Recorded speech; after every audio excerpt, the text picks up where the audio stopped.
Most people track sleep with phone apps and think they are accurate.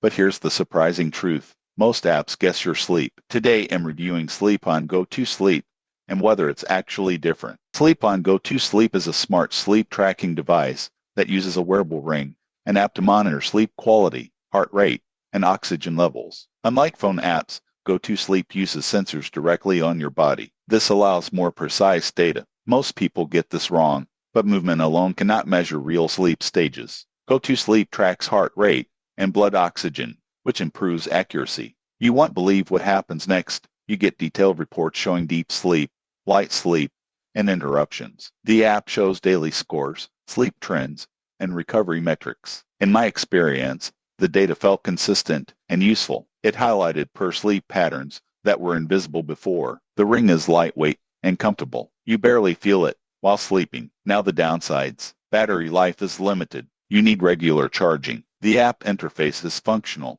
but not modern. It's also more expensive than basic apps. So who should use GoToSleep? It's ideal for people serious about improving sleep health, but casual users may prefer simpler solutions. The surprising truth about sleep trackers is that data only helps if you act on it. Without lifestyle changes, no device will fix sleep. If this review helped you understand sleep tech better, subscribe for more honest health tool reviews before spending on gadgets.